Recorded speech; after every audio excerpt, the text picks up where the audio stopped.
This is the Week 7 seminar for CS200 on Chapters 10 and 11 on inheritance and exception handling.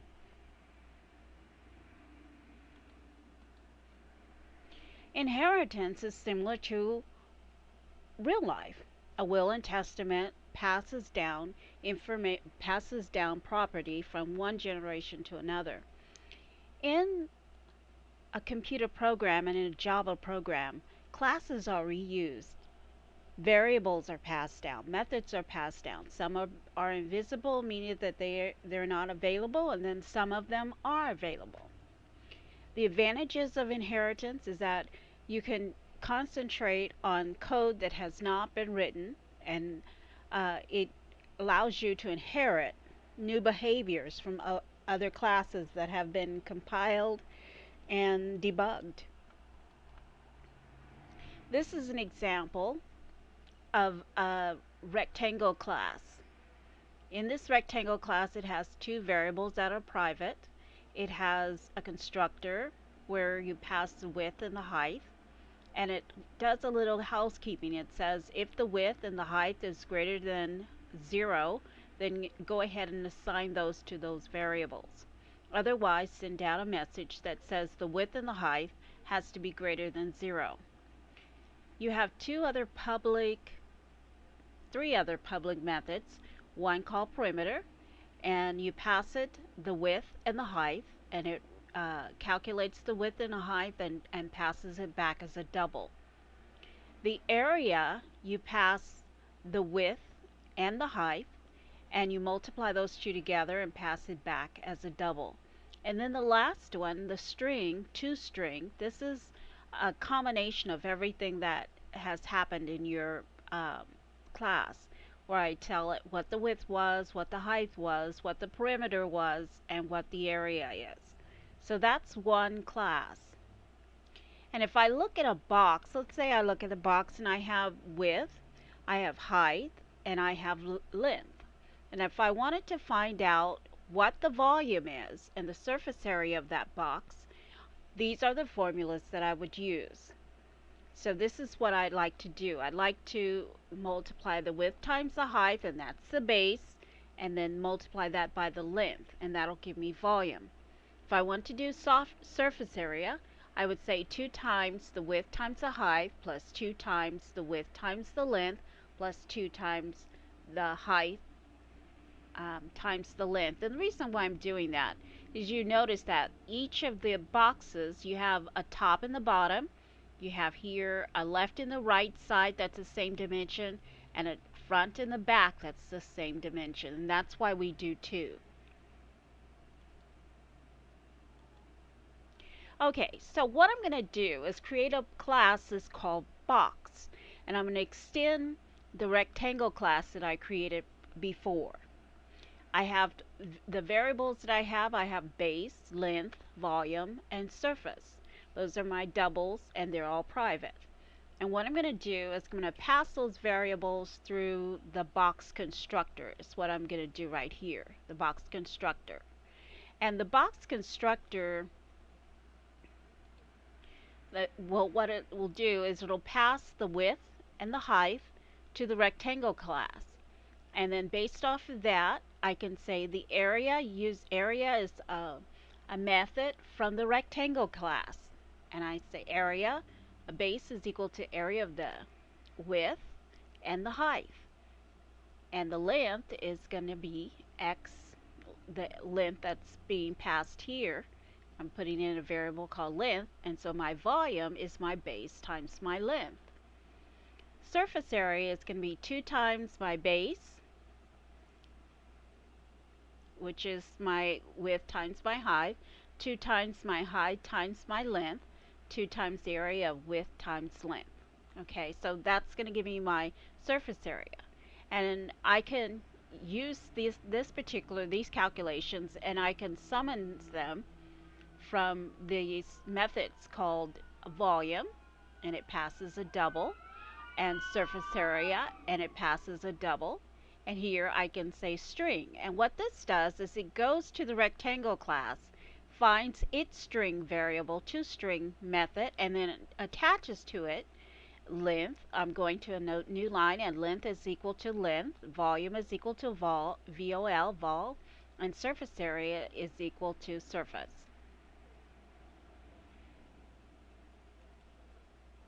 And when I run this, I have two classes. Now, in both of those classes, let me just go back and show you. Neither this one or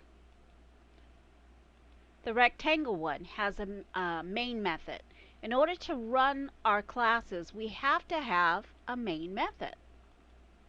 And so I'm going to use a separate class. This one is called run client, and I have a main method in it, and that is what causes things to be run. So I set my height, I set my width and my length. I create a box,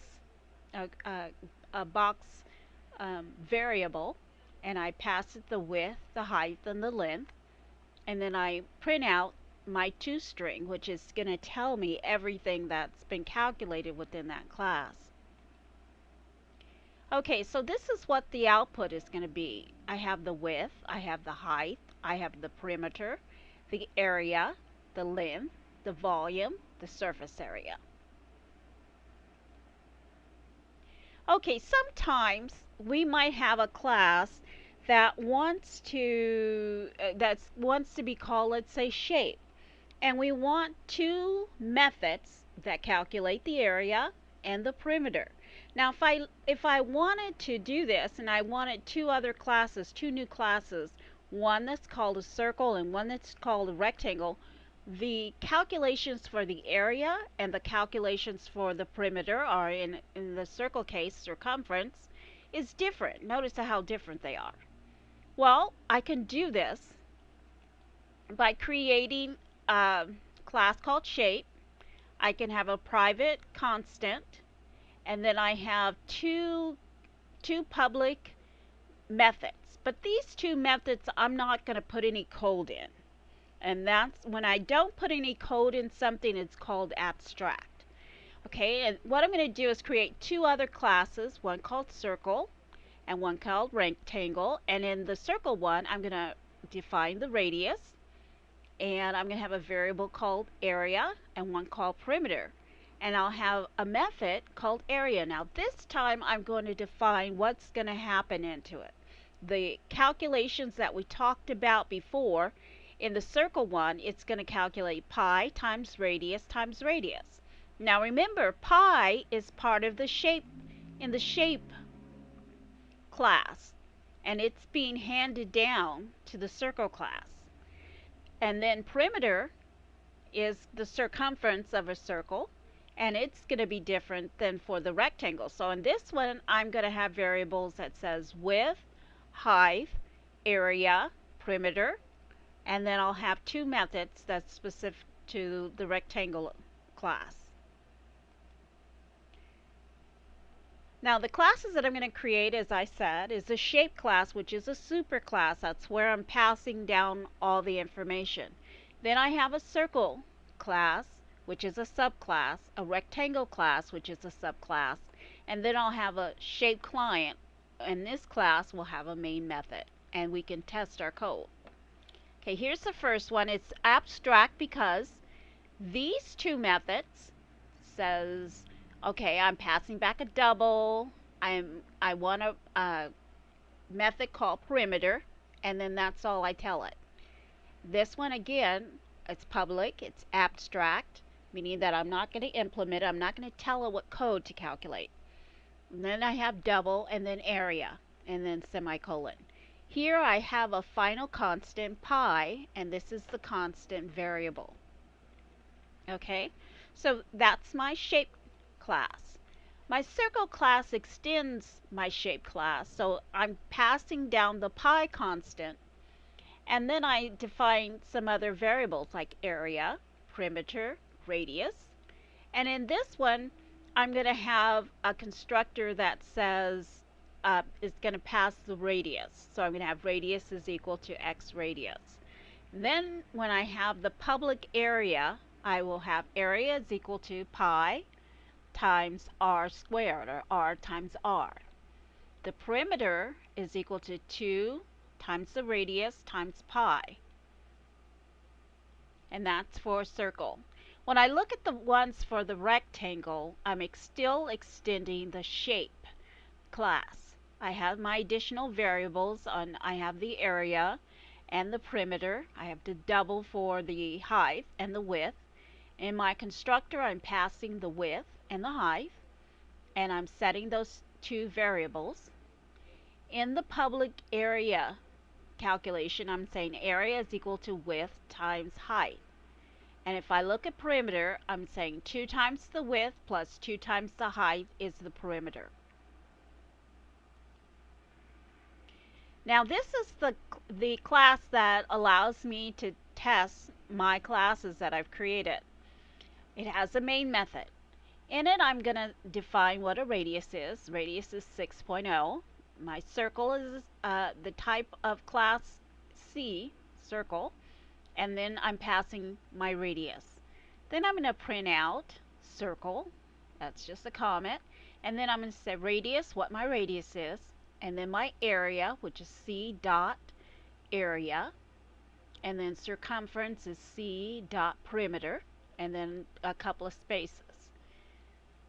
I will also look at this one. This one is a double width and then height, and my rectangle will be an R. That's the variable I'm going to give it, and I'm going to pass it the width and the height. Here I just say rectangle, the height, what it is, and what the width is, and then the area and the perimeter. When I run this particular class, this is the results that I will get. Okay, one comment I want to make about my code.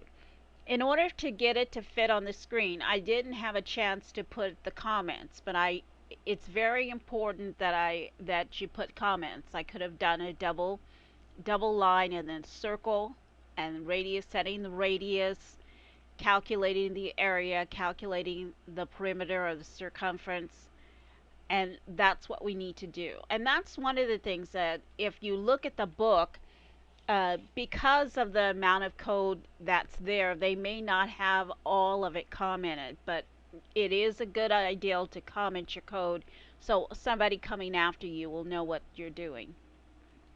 Okay, the inheritance from the J-frame. This is just some clues on the homework assignment. If you go to page 198, you'll see some code about extending the J-frame. And if you go to this website right here, and I will be sending you the PowerPoint, you'll get code as to how to cast a graphic character as a 2D graphic character, and here how to set the stroke and code to help you with the rectangle that's two-dimensional to around it. Okay, so this particular piece of code is the code that I'm referring to. Notice here it extends J-frame. Now the thing about this is before, when we did anything that we drew on in a Java program, we talked about an applet. But in this particular case, we're going to draw it on a canvas, okay? And it's going to have a J-frame. That's why it says extend J-frame. We still have a paint function. We're going to start with the super dot paint. Okay, so you're extending it to the J-frame. The painting is going to paint on the frame. It's setting the color. Here it's setting a rectangle. This is actually a square because the width and the height are the same. Here it's setting the color to blue, and the width and the height are the same. This is just telling me where on the canvas it's going to start to create the picture. In the main function, now before in the applet you didn't have a main function, but now you do. So this is going to run like any other Java program. When you hit the little green triangle, let me see if I can get that here.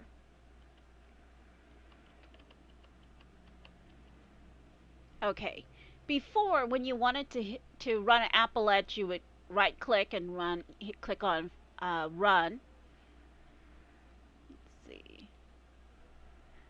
sorry, this is someone else's code. Here we go. We would right click and click run, and here would be our applet. It would show up in this little window. Okay, now if we change this to include a main function, then you can just run it like any other Java program. This right here, it says, okay, this is my class that deals with my drawing. So I call it an app is equal to new draw square.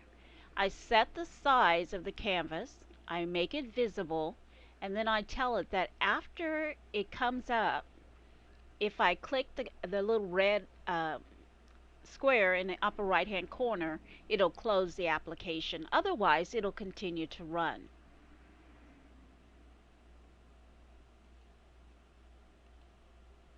And this is what it'll look like.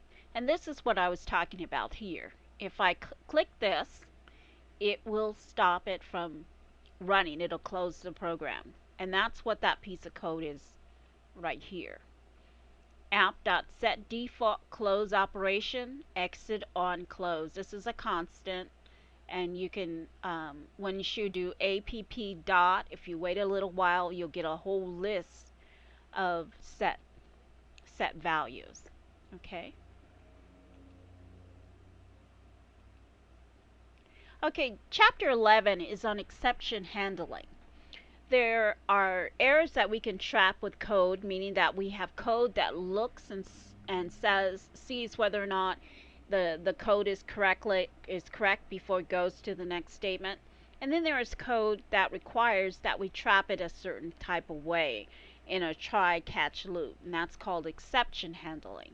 There are two types of exceptions. In this particular code, I want to just talk a little bit about this, trapping errors in your code. You can do that. Here is an example. This is in the chapter on the while statements. Here you have a scanner that's inputting from the console, and you have a string variable that's called garbage and name. So I have a do loop. Usually a do loop validates data. Okay, so I'm looking to make sure that the data is within a certain range. But inside here, I asked to enter your age as a positive integer. And then I asked it here, if the next thing that's in the buffer to be read, is it an integer? Is the input an integer? If it's not, put it in garbage, and then prompt them again to enter an integer. Okay? Once I enter an integer, it's going to drop here, and it's going to take that integer and put it in age. Here, I have to I want to make sure that my age is not a negative number. Anything greater than 0, I'm okay with. But if you put anything less than 0 or less, I want the program to catch that, and I want them to go back and ask all over again about the age. So this is an example of code that you can use to catch errors.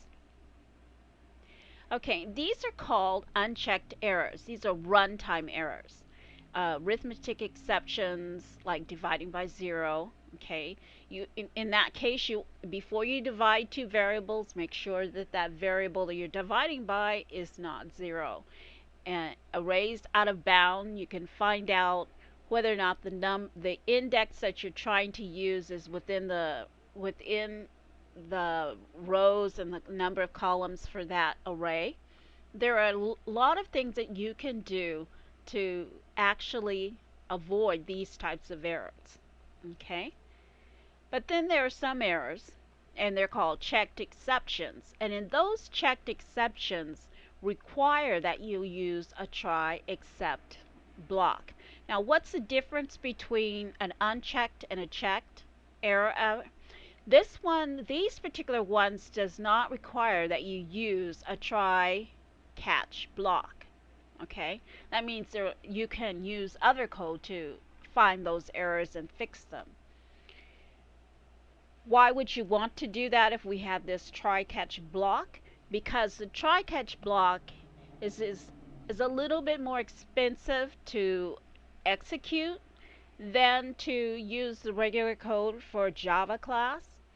These that has to do with the class not being found, clone not supported, illegal access exception, instantiation exception, file not found.